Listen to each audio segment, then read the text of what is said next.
Good evening students. Last class में हम लोगों ने रिलेशन के बारे में पढ़ा था। आज उसका नेक्स्ट पार्ट जो है फंक्शन।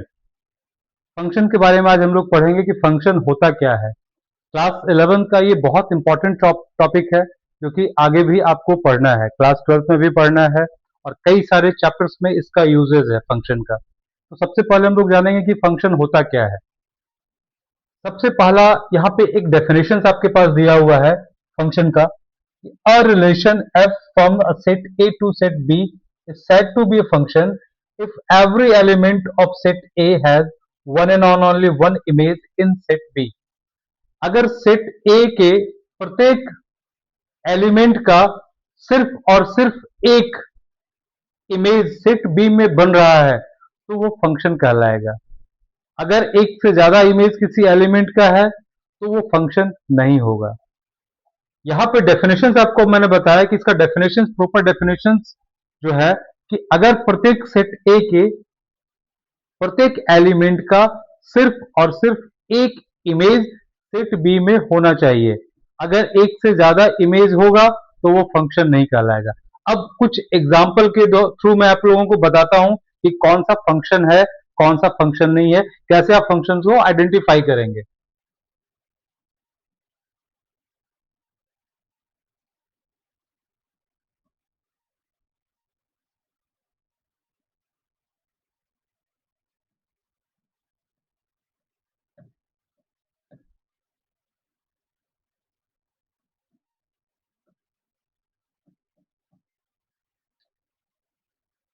यहां पे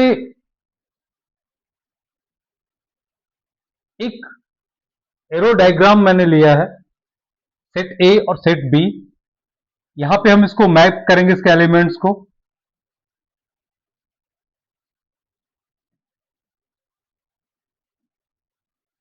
सेट ए के जो एलिमेंट्स हैं ये प्री इमेज कहलाते हैं और सेट बी जो है ये इमेज कहलाता है। अब यहाँ पे क्लियर मेंशन है कि सेट ए के प्रत्येक एलिमेंट का सिर्फ और सिर्फ एक इमेज सेट बी में बन रहा है तो ये फंक्शन है। This is a function. अब मैं एक सेकेंड एग्जांपल ले रहा हूं जहां पे कि सेट ए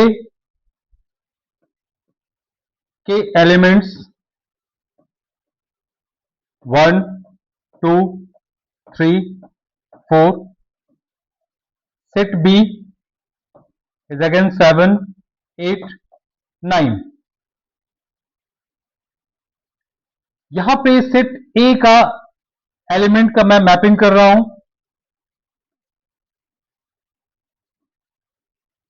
अब क्या ये फंक्शन है? नहीं।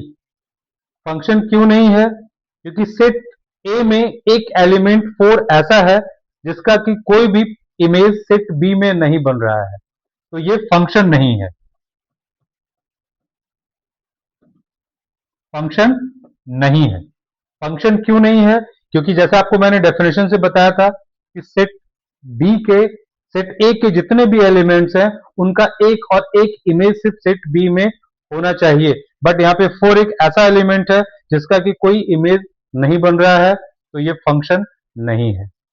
कुछ और एग्जाम्पल हम लोग डिस्कस करेंगे अभी। अब कुछ और एग्जाम्पल से हम लोग चेक करेंगे। अगेन फिर मैं यहाँ पे एक सेट ले रहा हूं ए और एक सेट बी। सेट ए के एलिमेंट्स 1 2 3, सेट बी के एलिमेंट्स 5 6 7 8।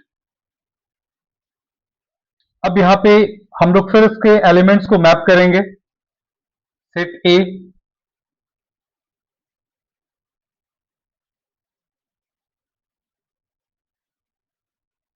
ये आपका प्री इमेज हो गया,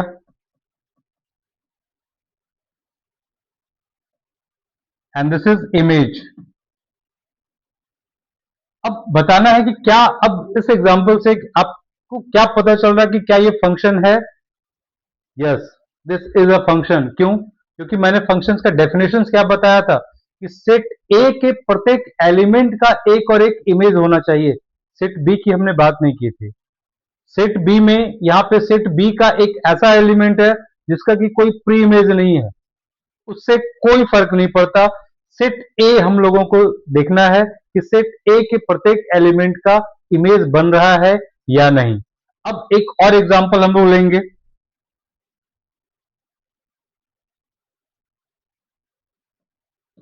फोर्थ एग्जांपल,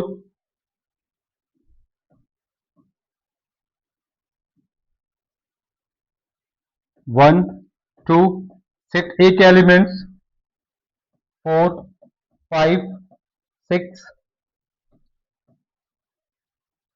7। फिर इसको हम लोग मैप करते हैं ए और बी को। ए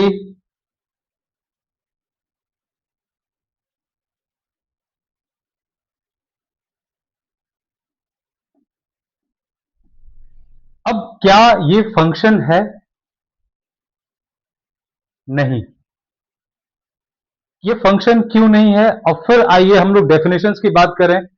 हमने यहां पे बताया था आपको one and only one image, one and only one image. But यहां पे सेट ए का एक एलिमेंट ऐसा है जिसका कि दो अलग अलग इमेज बन रहा है, जो कि फंक्शन के डेफिनेशंस को सेटिस्फाई नहीं करता है।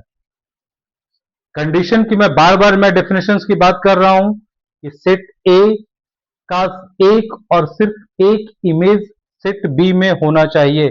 अगर है तभी वो फंक्शन है, अगर नहीं है तो वो फंक्शन नहीं है। एक और एग्जांपल हम लोग देखेंगे, last example, example number 5। A B 1 2 3 4 5 6। Again फिर इसको हम लोग मैप करेंगे सेट ए और बी को।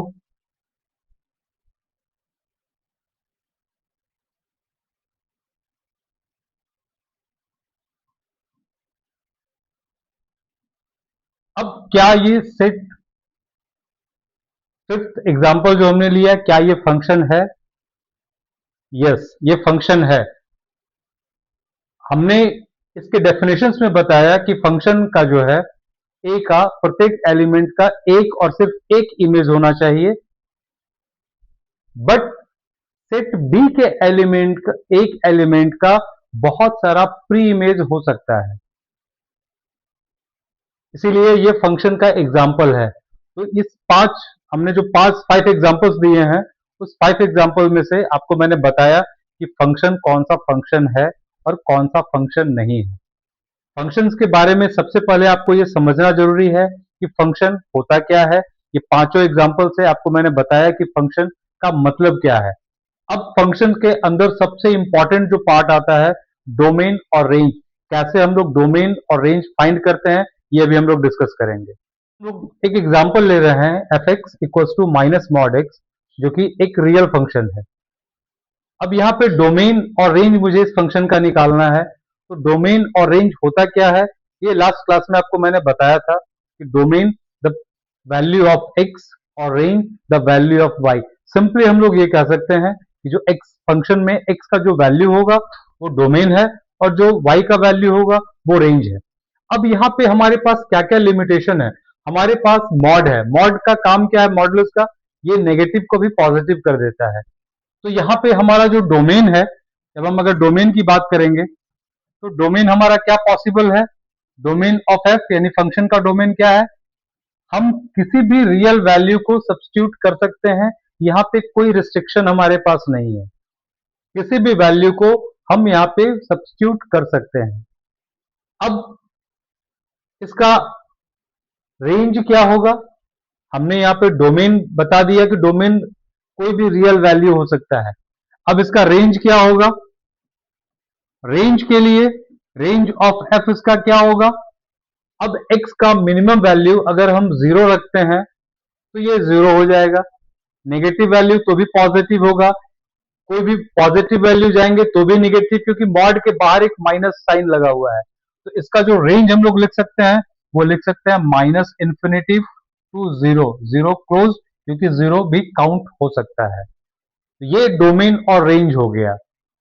अब अगर हम लोग बात करें एक और एग्जाम्पल का, एक और एग्जाम्पल हम लोग ले रहे हैं एफ एक्स, जो कि एक रियल वैल्यू है 9 minus x square, under root 9 minus x square. अब यहाँ पे अगर हम लोग डोमेन की बात करें, अभी आपको मैं एक शॉर्ट फॉर्म बता रहा हूं डोमेन और रेंज के बारे में, और फिर नेक्स्ट क्लास में हम लोग डिस्कस करेंगे कि डोमेन और रेंज को हम लोग फाइंड कैसे करते हैं। यहाँ पे भी मैं डायरेक्टली आपको बता रहा हूँ कि डोमेन, अब यहाँ पे मुझे डोमेन निकालना है। हमारे पास एक रूट का फंक्शन है। रूट की प्रॉपर्टी क्या होती है कि इसके अंदर नेगेटिव टर्म नहीं होना चाहिए। तो किस किस वैल्यू पे, अब हम यहाँ पे चेक कर रहे हैं कि -3 से 3 के बीच में जो भी वैल्यू हम लोग पुट करेंगे उस पे ये पॉजिटिव रहेगा।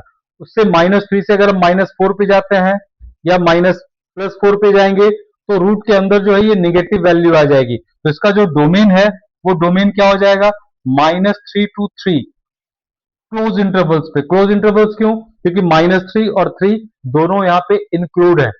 अब हम लोग बात करते हैं इसका रेंज का।